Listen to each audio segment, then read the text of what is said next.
and to share our concerns. I know that all of us in this room and all DAV and auxiliary members nationwide share a deep and abiding respect for the brave men and women who have served and continue to serve our nation today, especially those in harm's way overseas. May God watch over them and keep them safe. Thank you.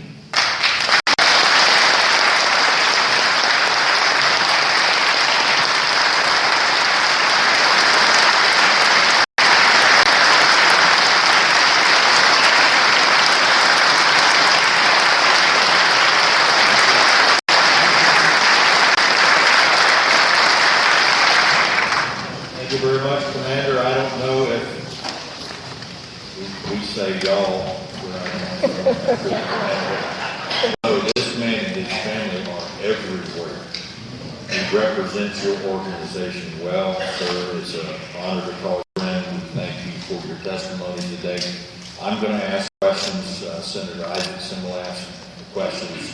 Mr. Picano and Senator Blumenthal will ask some questions, and then we'll go through, allow members in the order that they arrived here at the dais. So, first of all, and the Secretary is pretty quick to say I like to focus on the negative about the Department of Veterans Affairs. So I'm going to flip a question to you and ask, what do you hear most as far as compliments about the health care that VA provides from your membership? Where do they see the best? And then I'm going to turn and ask for some criticisms as well. But you can talk about the compliment areas.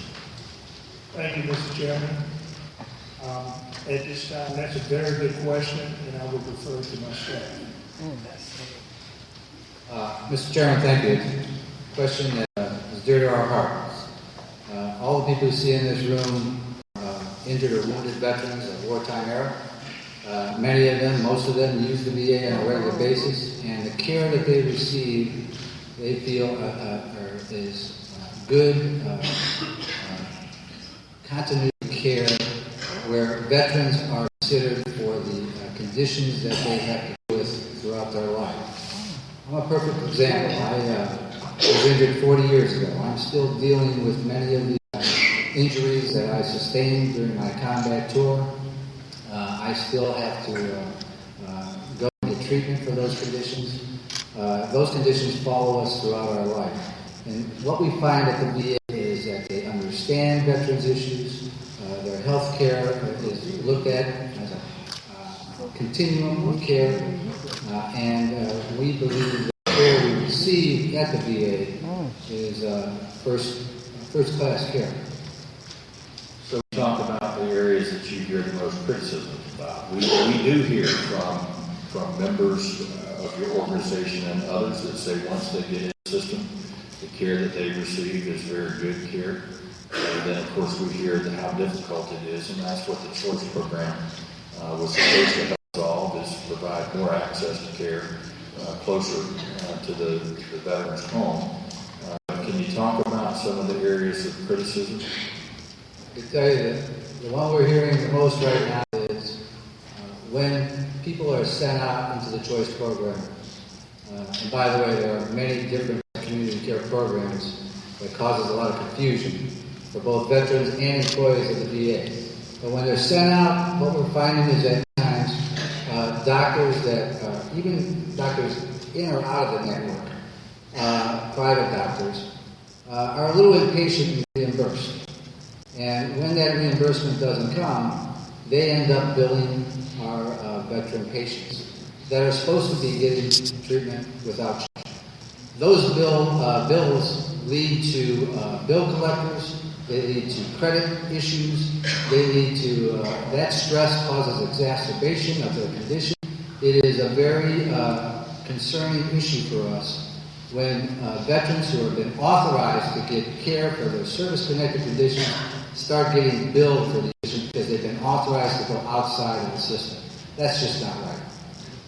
You're absolutely correct, and one of the things that we heard the most about from the medical providers and the hospitals was the prompt pay In this day and age, I don't understand if VA authorizes the care to be outside the community, why they can't follow up and promptly pay. We have heard the stories from your organizations and others where veterans' credit has been negatively impacted, and that's not the way the program is supposed to work.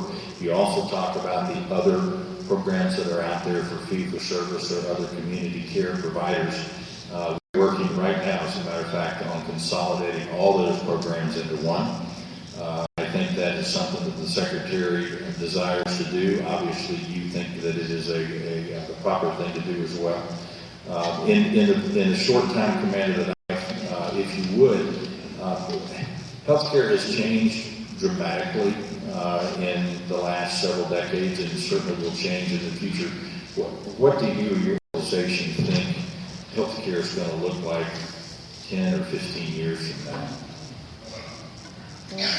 Mr. Chairman, I would like to say that we're looking forward to a very integrated system that's going to be there for veterans, that's going to be responsive to their needs, and look at the very specialized services that they need, whether that be in the VA healthcare system or within the private if there is an access issue. We want to see that from a component of community care integrated into VA so that it's very seamless for veterans.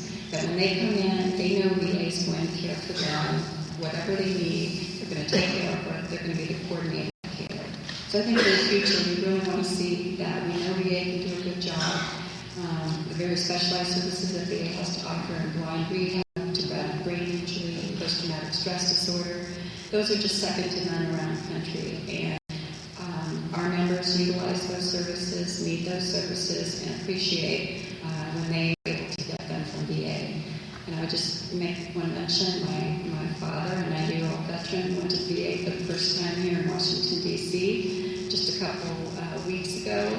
And he came out of there just beaming because people asked him about his service, they thanked him for his service, and he had such a positive experience. He just talked about it all week. He was very happy. If I might, Mr. Chairman, just one add to that.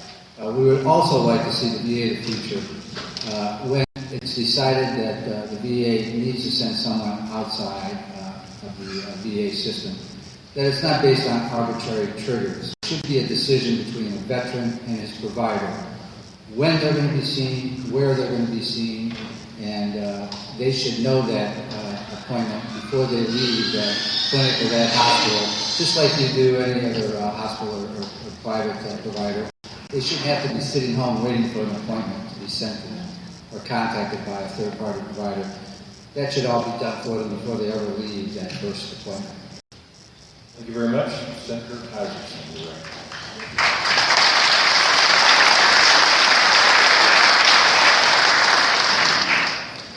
You put your finger on where we all would like to go. Getting there is going to be important. It's going to take all of us working together to do so.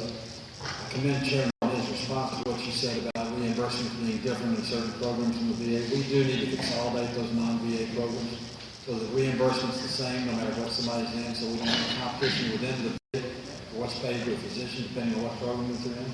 We need a seamless continuity of care. We need instant communication back and forth, and we don't need to have so many third-party providers between the doctor and the veteran. We need the veteran being able to see the doctor he wants to at a timely basis as soon as they can. We're all working towards that type of basis, and I appreciate you bringing that. Moses, I have a question for you. In the testimony, you say one way to improve veterans' appeal process is the decision to renew all programs should be expanded. Do you have any other suggestions other than expanding that program to improve the appeals process?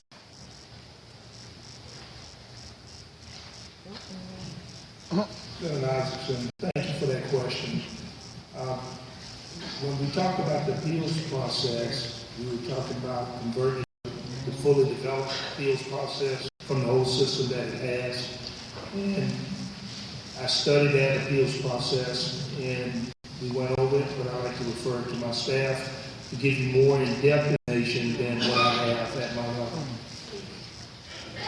Yes, thank you. We definitely believe strengthening the DRO process is a good start, right? In my experience, I spent 10 years working with DROs. We were able to resolve a lot of cases locally. And that's a benefit to veterans and the VA and the board. The case never has to go all the way up to the Board of Veterans Appeals.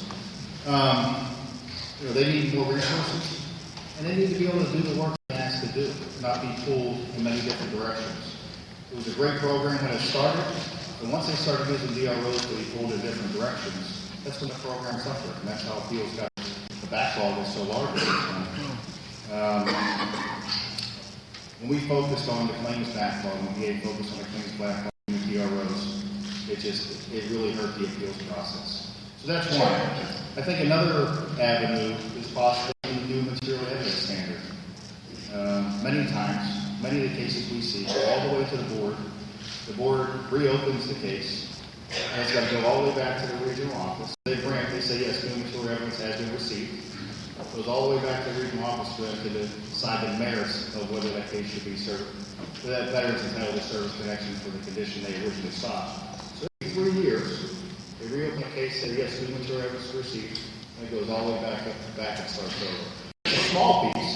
I mean, none of these ideas are silver bullet magic bullet that'll get rid of the backlog of appeals. But there are a couple good ideas. Isn't it true that a minority of the number of veterans filing appeals take up the majority of the time in the appeals process? Or if you don't know that to be true, you don't have to agree with it. Yeah, I don't know that to be exactly true. I mean, it's a small number that it's just a large number of claims that are decided every single year. We believe that, the majority of the appeals that if VA decided the case was right the first time, we wouldn't be in this problem. We wouldn't have this problem. There would be a lot of appeals. There would still be appeals, don't get me wrong. But the majority of them, if they were decided right the first time, we wouldn't be in this, we wouldn't have this backlog. That is very. It's also true that there are cases. There's one case I understand somebody pregnant is 25 years old. Is that right? I heard that the other day. I'm not familiar with that particular case. In the way that we look at it, I mean, I believe that someone said there might have been 60 decisions within that 25 years. Those were 59 denials, and the 60th was a grant where it gave the veteran the benefits that they earned. So that's another way to look at it, is they were denials all the way to the veteran actually got the benefits they deserved. The reason I'm taking this on this line of question you have to be very careful when you captivate arbitrarily the ability for somebody to file or to appeal. By just having an arbitrary date, an arbitrary time, or an arbitrary circuit. On the other hand, in the absence of some final point or some trigger for a final point, you have an opportunity for cases to run ad infinitum and to consume the time of the Veterans Administration. So the other veterans are filing contemporary claims. So somewhere along the way, we've got to work together with DAV to find a way to find that silver bullet that allows the response to the veteran, responsive appeal to the veteran, but it's always speed up that process so it doesn't take away from other veterans who are just entering the system with their first filing for a claim. So I throw that out, something we need to set as a goal for both of us. Thank you, Chairman. Thank you very much, Mr. Picano. Thank you, Mr. Chairman. Very much look forward to the DAV's proposal for a future integrated system. I'd like to share your concerns about those who would shrink the role of the VA and its traditional role of its very specialized health care for our veterans. But Commander McIntosh, in your written testimony, you mentioned the importance of restoring a sense of belonging to disabled veterans. You have pretty suggestions on what we as a legislative body, what we do to promote this sense of belonging? That's a good question, thank you. My statement about belonging, a sense of belonging, I'll give you an example, DAV. This is a family organization, and when I became commander, that's what I wanted to pursue. You have to remember, all of us in this room that are ill and injured have some experience when we're transitioning back to civilian life, or being medically retired and cannot get a job. That not only put a stress on that individual, he feels like, he's out there alone, but that also creates the stress on the wife and in the family if they have the children. And what I mean by a sense of belonging, when my friend Arthur Smith came and he saw me, and he was a life member of the DAV.